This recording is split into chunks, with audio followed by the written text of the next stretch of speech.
이 시간 함께 나누실 하나님의 말씀은 로마서 6장 3절에서 5절까지의 말씀입니다. 로마서 6장 3절에서 5절까지의 말씀입니다.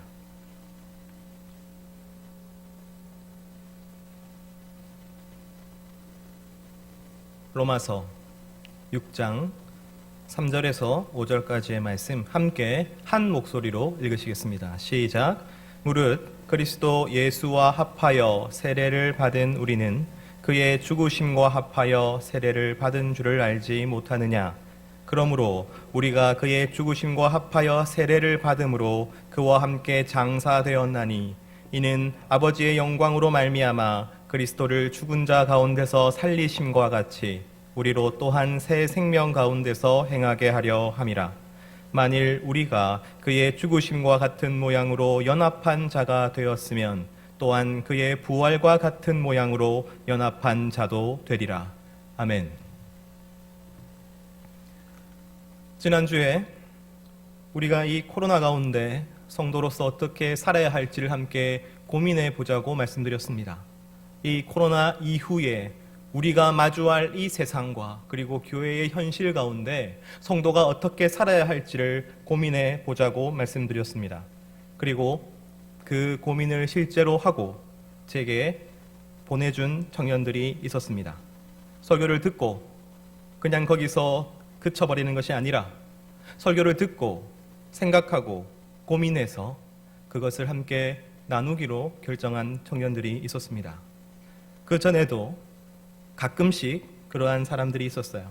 하지만 한 번도 제가 이런 식으로 소개해 본 적은 없습니다. 왜냐하면 그런 것들을 오픈한다는 것이 부끄러울 수도 있고 다른 청년들이 어떻게 생각할지 신경 쓰일 수도 있기 때문이죠. 때로는 어떤 수준에 도달해야 이런 나눔을 할 수 있다고 생각하게 되기도 하기 때문입니다. 하지만 이제부터는 그러지 않겠습니다. 함께 나누었으면 좋겠습니다. 물론 누가 이런 이야기를 했는지는 말하지 않겠습니다. 하지만 우리 홀로 나 혼자서 이런 생각을 하고 있다는 것이 아님을 우리가 알 필요가 있는 것이죠. 누군가는 나와 함께 고민하고 있습니다. 우리의 생각은, 우리의 고민은 우리는 홀로 있지 않습니다. 첫 번째로 보낸 친구의 이야기입니다. 네. 보입니까? 제가 읽어드릴게요. 사랑하는 데는 시간이 필요한 것 같습니다. 그 사람을 알아가는 시간이 필요합니다. 그런데 어느 순간 내가 사랑한다고 생각해버리면 그 시간을 생략해버리는 것 같습니다. 이미 사랑하기 때문에 지금의 그 사람을 알아가는 것을 생략해도 된다고 생각하는 것입니다. 어쩌면 나는 더 고차원적인 사랑을 하고 있다고 생각하고 사랑의 단계를 지나쳐 버리는지도 모르겠습니다. 그 사람이 무엇을 좋아하고 어떻게 살고 있으며 어떤 생각을 하는지가 궁금했던 그 시간들을 생략해버리는 잘못을 저지르고 있는 것은 아닐까요? 내가 사랑의 과정들을 생략해버렸으나 그러나 여전히 내가 사랑하고 있는 사람들을 다시 사랑하려 합니다. 내 전화번호부에 있는 사람들에게 전화해서 묻고자 합니다. 오늘 뭐 했어? 수필을 써서 보냈죠, 저한테. 네. 이렇게 보내도 된다는 것을 여러분 보여드리려고 제가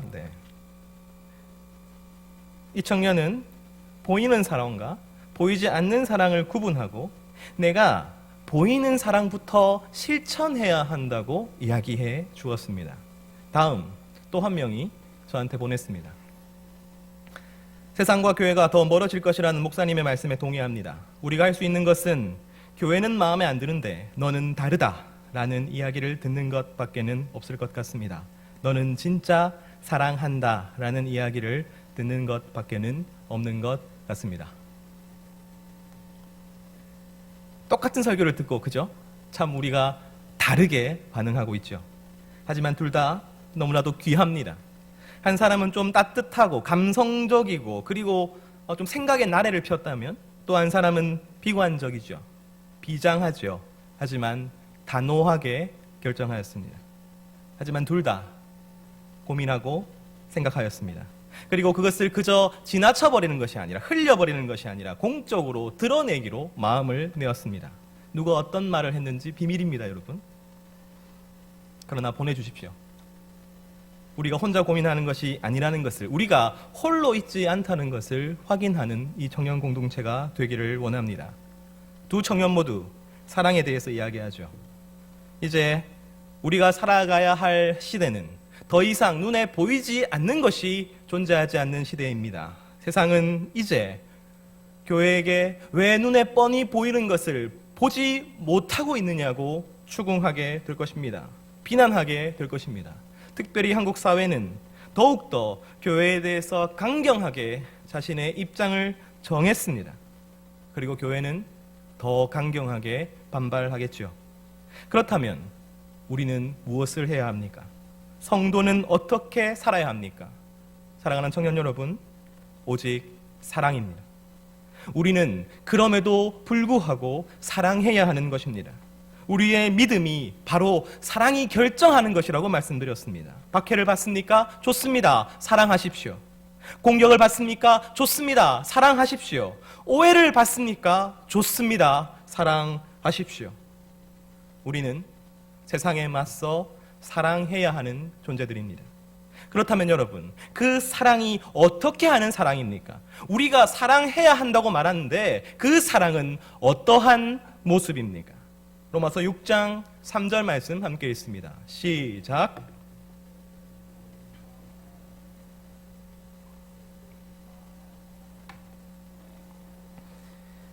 예수님께서는 우리를 사랑하셨습니다. 그렇다면 예수님께서 나를 사랑하셔서 나를 위하여 해주신 일이 무엇입니까?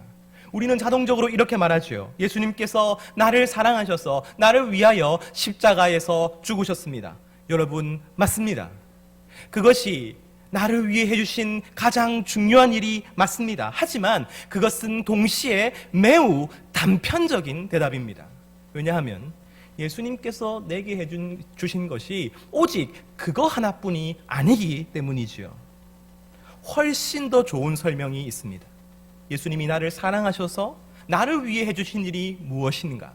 훨씬 더 좋은 설명은 오늘 우리가 함께 읽은 로마서 6장 3절에 나타납니다. 무릇 그리스도 예수와 합하여. 여러분, 예수와 합해진 것, 더 쉽게 이야기하면 예수와 하나로 묶인 것입니다. 예수님께서 나를 사랑하셔서 내게 해주신 일은 자기 자신을 나와 함께 묶으신 것입니다. 예수님께서는 우리와 분리되어서 하늘에 그냥 계실 수 있었습니다. 하나님의 우편 보좌에서 그 영광 가운데서 그냥 그렇게 계시면 되는 분이었습니다. 무엇 하나 부족하지 않았습니다. 하지만 예수님은 이 땅에 내려오십니다. 바로 그것이 예수님께서 나를 사랑하셔서 해주신 첫 번째 일인 것이죠. 그분은 내 삶으로 뛰어드셨습니다. 그래서 내 삶과 그리고 당신의 삶을 하나로 묶으셨습니다. 사랑은 내가 사랑하는 대상과 나를 하나로 묶는 것입니다. 교회는 결혼을 사랑의 정수라고 생각하죠. 이미 세상은 사랑의 끝이 결혼이라고 보지 않습니다. 세상 나라의 사랑과 하나님 나라의 사랑이 완전히 다르기 때문입니다.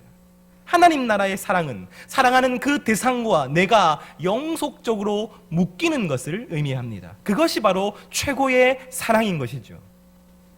예수님께서 이 땅에 오셔서 인간의 육체를 가지고 살아가신 이유는 바로 인간인 우리와 함께 묶이셨기 때문입니다. 육체의 한계 때문에 피곤하고 지치고 힘든 하루하루를 살아가셔야 했던 이유는 바로 똑같은 삶을 살아가는 나 자신과 묶이셨기 때문입니다. 예수님께서 왜 죄인 취급을 받으시며 온갖 수치와 모욕을 당하셨습니까? 그 이유는 수치와 모욕을 당하는 모든 죄인들과 함께 묶이셨기 때문입니다. 예수님께서 채찍에 맞으시고 가시관에 찔리시고 물과 피를 쏟으신 이유는 이 땅 가운데서 똑같이 핍박당하고 고통당하는 사람들과 함께 묶이셨기 때문입니다. 예수님께서 나를 위하여 죽으셨다는 그 사실을 그저 나는 멀쩡히 살아있는데 내가 죽지 않도록 예수님께서 내 대신 죽으셨다라고 생각하지 마십시오. 내 죄값으로 내가 언젠가는 죽을 텐데, 언젠가는 지옥 갈 텐데 예수님이 대신 죽어주셔서 나는 이제 망할 필요가 없고 지옥 갈 필요가 없고 죽을 필요가 없어졌다라고 생각하지 마십시오. 예수님은 나와 함께 묶여 있습니다.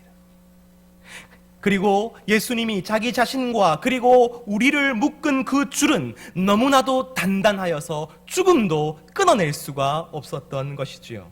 그러므로 내가 예수님과 함께 죽은 것입니다. 원래는 나 혼자 죽어야 하는데 예수님이 나와 함께 묶이셔서 나와 함께 죽어 주신 것입니다. 십자가에 달린 것은 예수님만이 아니에요. 원래 나 혼자 십자가에 매달려야 하는데, 그래서 피와 물을 다 쏟아야 하는데 나와 함께 묶이신 예수 그리스도께서 십자가에 나와 함께 오르신 것입니다. 나는 예수와 함께 묶여서 예수와 함께 죽는 것이지요. 바로 그렇게 우리를 묶고 있는 것이 사랑인 것입니다. 청년 여러분, 이 사실을 기억하십시오. 사랑은 다른 것이 아닙니다. 사랑은 묶는 것입니다. 하나님께서 예수 그리스도를 이 땅에 보내셨을 때에 하나님께서 원하신 일은 예수가 우리와 함께 묶여 있는 것이었습니다. 그래서 지금도 우리는 예수님과 묶여 있는 것이지요.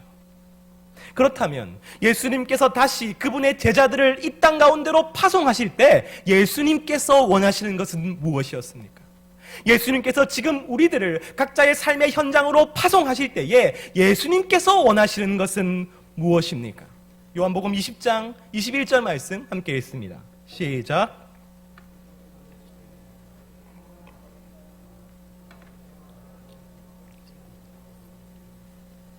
아버지께서 나를 보내신 것 같이. 사랑하는 청년 여러분, 예수님은 우리를 똑같은 방식으로 보내십니다. 그렇다면 우리도 누군가와 묶여 있어야 하는 것이지요. 예수님께서 우리를 보내실 때에 어떤 일을 하라고 보내시는 것이 아닙니다. 어떤 성취나 어떤 성공을 이루어내라고 부르시는 것이 아닙니다. 예수님께서 우리를 보내실 때는 누군가와 함께 묶이라고 보내시는 것이지요. 그렇다면 여러분, 지금 누구와 묶여 계십니까? 바로 그 사람이 하나님께서 여러분으로 하여금 사랑하게 만드시는 사람입니다. 사랑하라고 요구하시는 사람입니다. 우리는 가족과 묶여 있습니다. 여러분, 부모님과 묶이고 싶어서 묶인 사람이 어디에 있어요?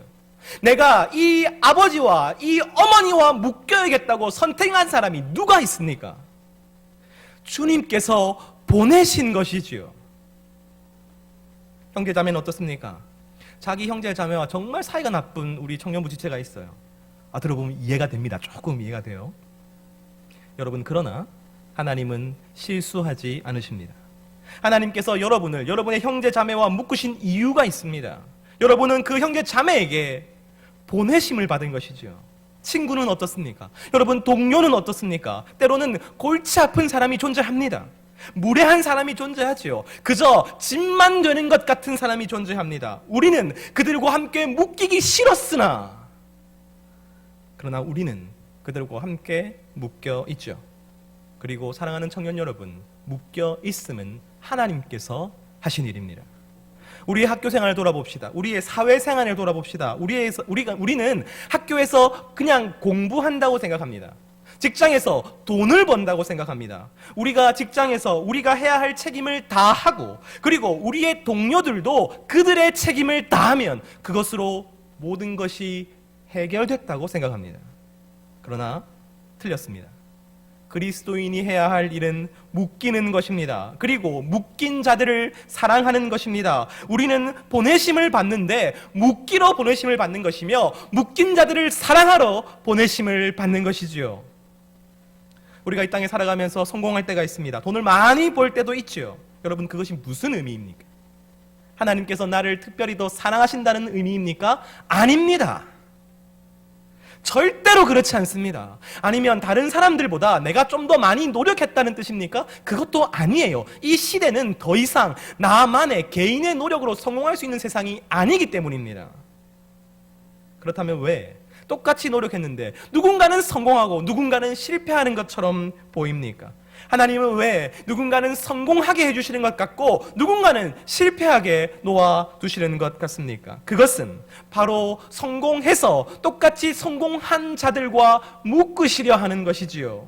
자부심 넘치고 교만하지만 그러나 동시에 공허하고 의미를 찾지 못하는 그들과 함께 묶으시려 하는 것입니다. 그럼에도 불구하고 그것이 내 공로고 내 노력이고 내 자랑이라고만 생각한다면 분명히 하나님은 그 책임을 물으실 것입니다. 여러분, 인생이 꼬일 수 있어요. 시험에 실패하거나 혹은 원하는 것이 계속 이루어지지 않을 수도 있죠. 여러분, 그 이유가 무엇일까요? 무엇인가 지금 주님께서 내게 가르치려 하는 것입니까? 내가 뭔가 죄를 지어서 회개해야 하는 것입니까? 아니면 불로써 연단해서 더욱더 정금처럼 나오게 하시는 것입니까? 여러분, 그럴 수 있어요. 하지만 어쩌면 그것은 똑같이 실패한 자들과 나를 묶으시는 일일지도 모릅니다. 고통 가운데, 낙심 가운데 있는 자들과 똑같이 만드셔서 나로 그들로 하여금 하나가 되도록 묶으시는 중인지도 모릅니다. 예수님께서 그러하셨듯이 낮아짐으로 그 낮은 곳에 있는 누군가와 나를 묶고 계시는지도 모릅니다. 그리스도인의 삶은 여러분, 동정하는 것이 아닙니다. 그리스도인의 삶은 질투하는 것도 아닙니다. 그리스도인의 삶은 원망하지도 않습니다. 그리스도인의 삶은 사랑하는 것인데 그 사랑은 묶이는 것입니다.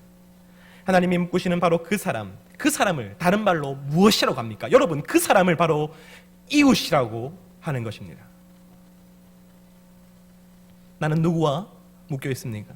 여러분, 예수님은 인류와 묶이셨지만 우리는 그렇지 않아요. 우리는 아주 특정한 누군가와 묶여 있습니다. 그 사람은 실제로 우리 주변에서 살아가고 있습니다. 아까 얘기했죠. 우리의 이웃은 내 가족이고 내 친척이고 친구고 동료입니다. 한 사람이기도 하고 한 조직이기도 하고 때로는 한 민족이기도 하지요. 지난 설교에서 이 코로나의 시간이 우리의 몸이 어디에 있는지를 우리가 확인하게 만드는 시간이라고 말씀드렸습니다. 우리의 영혼은 교회에 있지요. 우리의 생각은 교회에 있지요. 정말 저는 여러분의 생각과 마음이 여기에 있다고 믿습니다. 하지만 우리의 몸은 세상에 있지요. 우리의 가정에 있고 우리의 직장에 있고 우리의 학교에 있습니다. 우리의 몸이 있는 바로 거기서 예배 드려야 한다고 말씀드렸습니다. 그 이유가 무엇입니까? 바로 거기에 우리의 이웃이 있기 때문입니다. 예배의 본질은 하나님 사랑과 이웃 사랑입니다. 하나님만 사랑하는 것이 신앙의 본질이 아니에요. 우리가 하나님을 100점으로 사랑한다면 우리는 이웃 또한 100점으로 사랑해야 합니다. 마가복음 12장 31절 말씀 함께 있습니다. 시작.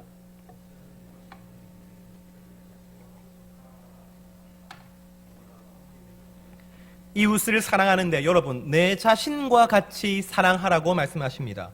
우리 자신이 그렇다면 어떠한 존재입니까? 예수님과 함께 묶여있는 존재이지요. 그와 같이 이웃을 사랑하라고 말씀하십니다.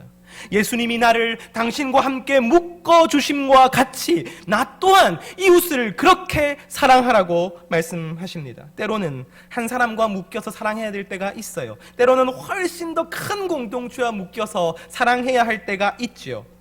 여러분, 누구와 묶여 있든지 간에 이것은 참으로 두려운 영광입니다.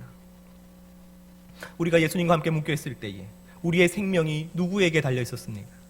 우리의 구원이 누구에게 달려 있었습니까? 우리 자신이 아니에요. 우리와 함께 묶여 있었던 예수님의 어떠함이 나의 어떠함을 결정했습니다. 예수님이 어떻게 하시는가에 따라서 나의 모든 것이 결정되었습니다. 만약 그렇다면 이제 나와 묶여 있는 내 가정과 내 직장과 내 사회와 내 학교에 있는 그들의 운명이 누구에게 달려 있는 것입니까? 우리는 학교 가운데 튀지 않고 아주 평범한 학생일 수 있죠. 조금 평균보다 못한 학생일 수 있습니다. 우리는 직장에서 일도 참 못하고 핀잔반 맞는 직장인일 수도 있죠. 집안에서 특별히 믿지 않는 가정 가운데서 천덕꾸러기 신세일 수도 있습니다. 그러나 우리가 있는 바로 그곳의 운명은 바로 우리 자신에게 달려 있습니다. 하나님은 그 이웃 가운데로 보내신 한 사람의 성도를 주목하여 보십니다. 우리의 공동체, 우리의 직장, 학교, 사회와 국가, 하나님께서 우리를 함께 묶으신 그곳의 운명은 바로 우리에게 달려있는 것이죠. 이 사실이 영광이자 또한 두려움인 것입니다. 그러므로 사랑하는 청년 여러분, 영광스럽게 사랑하십시오. 그리고 두려움을 가지고 사랑하십시오. 모든 성도는 이 사명을 감당하며 살아갑니다. 각자의 자리에서 이 사명을 감당하고 있는 여러분들을 축복하기 원합니다. 교회는, 다시 말해서 우리가 지금 함께 모여있는 이 청년 공동체는 바로 여러분의 사랑을 도와주어야 하는 것이지요. 여러분의 사랑을 지원해야 하는 것이지요. 그래서 힘들고 지친 여러분들에게 다시 일어나서 사랑할 수 있게 만들어 주어야 하는 것입니다. 세상은, 다시 말해서 여러분이 지금 묶여있는 바로 그곳은 여러분을 인정해 주지 않을 것입니다.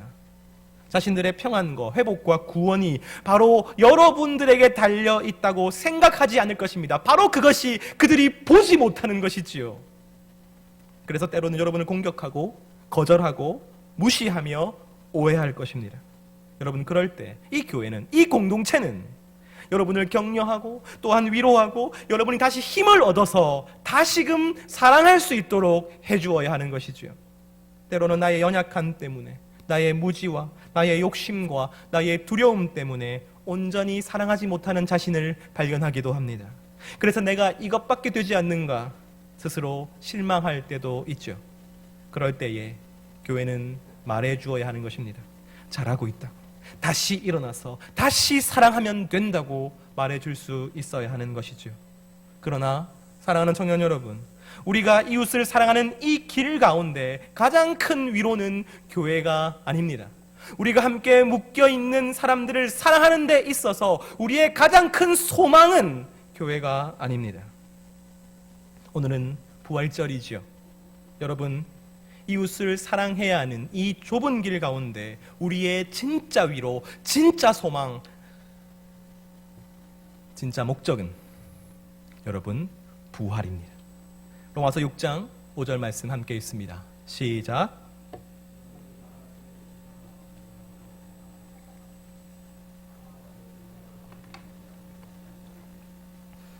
우리가 새 생명을 얻은 이유는 우리와 함께 묶여서 우리와 함께 죽으신 그 예수 그리스도께서 다시 살아나셨기 때문입니다. 부활하셨기 때문입니다. 그래서 우리도 예수님과 함께 묶여서 예수님과 함께 부활하게 되는 것이지요. 바로 그것입니다. 함께 묶여있기 때문에 예수님은 우리를 위해 죽으시고 우리를 위해 살아나셨습니다. 죽음이 끝이고 죽음으로 끝날 수밖에 없는 우리의 인생에 예수님은 스스로를 묶으심으로 다시 살려내시는 것이지요. 그래서 그분이 부활하시는 그 아침에, 그 마지막 날에 우리도 또한 부활할 것이다. 바로 그것이 모든 성도의 소망인 것입니다. 그러나 사랑하는 청년 여러분, 이 부활의 소망은 그저 나 혼자 구원받고 나 혼자 회복되고 나 혼자 온전해지는 것을 의미하지 않습니다. 왜냐하면 나 또한 누군가와 묶여있기 때문이지요.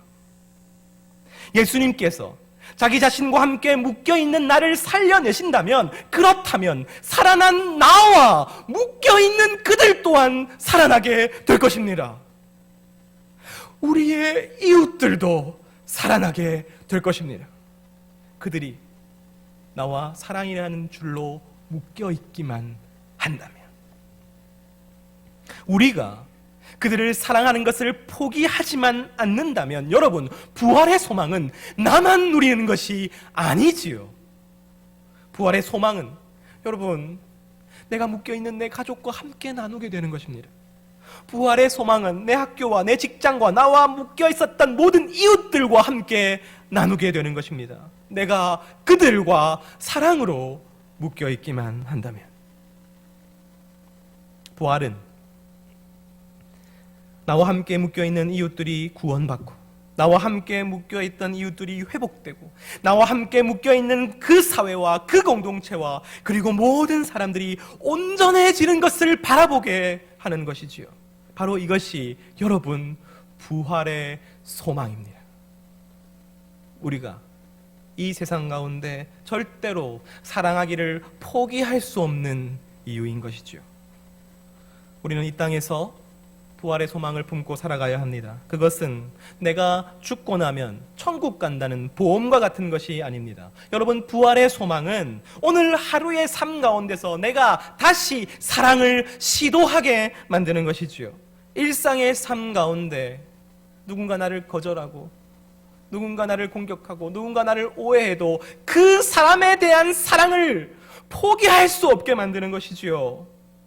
왜냐하면 그 사랑이 부활의 때에 반드시 완성될 것이며 온전해질 것이며 아름다운 숲을 이루게 될 것임을 내가 알기 때문입니다.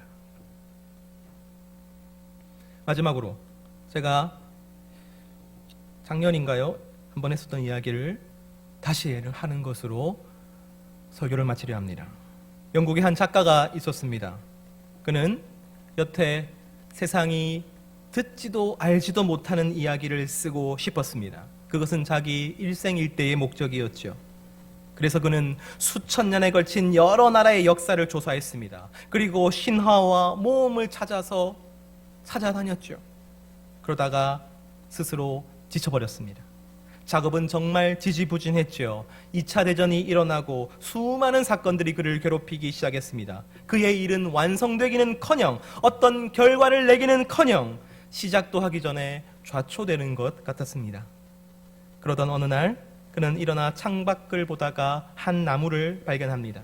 가지치기를 다 해버리고 그래서 이파리 하나 없이 앙상하게 말라있는 그 나무를 바라보면서 그는 갑자기 짧은 소설 하나를 쓰지요.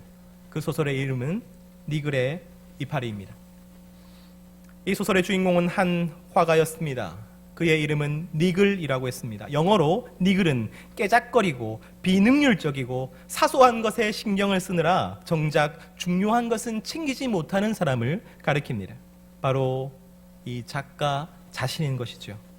니글에게는 꿈이 있었습니다. 화가인 그는 이파리 하나에서 시작해서 멋진 나무 한 그루를 그리고 싶었습니다. 그리고 그 나무 뒤쪽으로는 아름다운 숲과 높은 산과 푸르른 하늘과 너무나도 멋진 세계를 그리고 싶었습니다.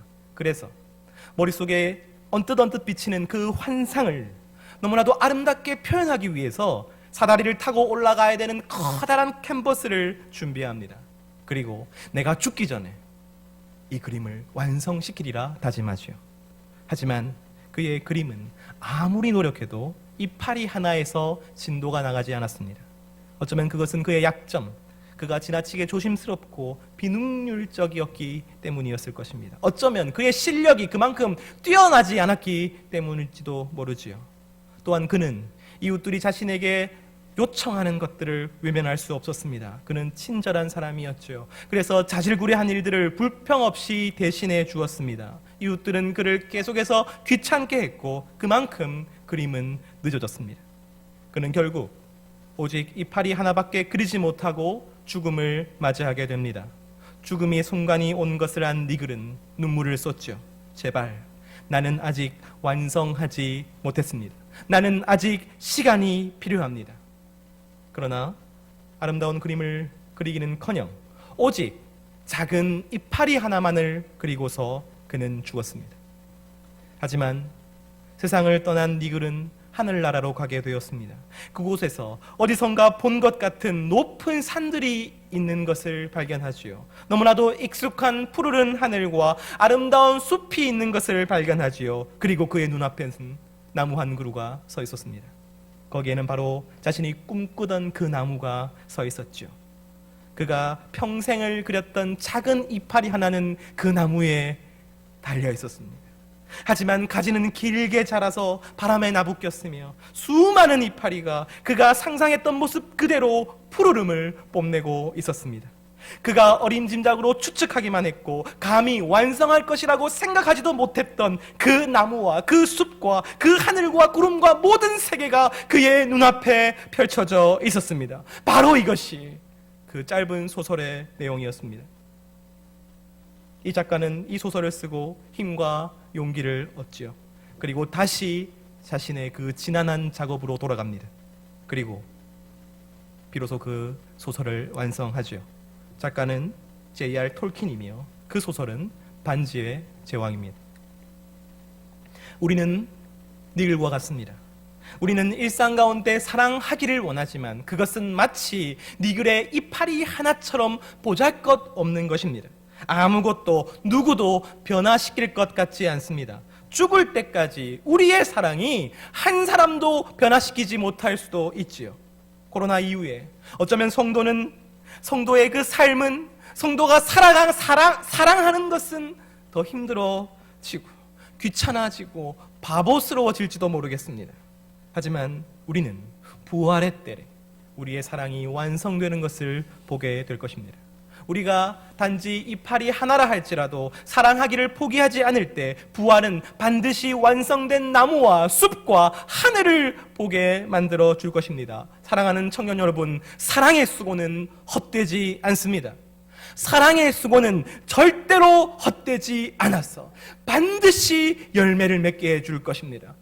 비록 이 땅에서 그 열매가 다 우리가 누리지 못할지라도 반드시 그 열매는 열려서 하나님의 칭찬과 영광 가운데 있게 될 것입니다. 고린도전서 15장 58절 함께 읽죠. 시작.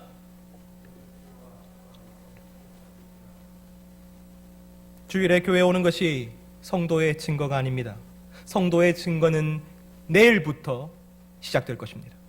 여러분이 살아있는 그리스도인이라는 증거는 오늘이 아니라 내일부터 시작되게 될 것입니다. 그렇다면 여러분 삶의 현장에서 여러분과 함께 묶여있는 사람들을 어떻게 사랑하십니까? 부활의 소망으로 다시 사랑하시는, 부활의 소망으로 더욱 사랑하시는 모든 청년부 지체들이 되기를, 산부 예배 모든 성도들이 되기를 간절히 소원합니다. 이제 함께 기도하겠습니다. 기도하실 때 예수님, 이 전염병 가운데 교회와 세상과 이 세계를 지켜주시옵소서. 또한 주님, 우리와 묶여있는 이웃들을 더욱 사랑하는 내가 되게 하여 주시옵소서. 이 시간 함께 주님께 기도드리겠습니다. 기도합니다.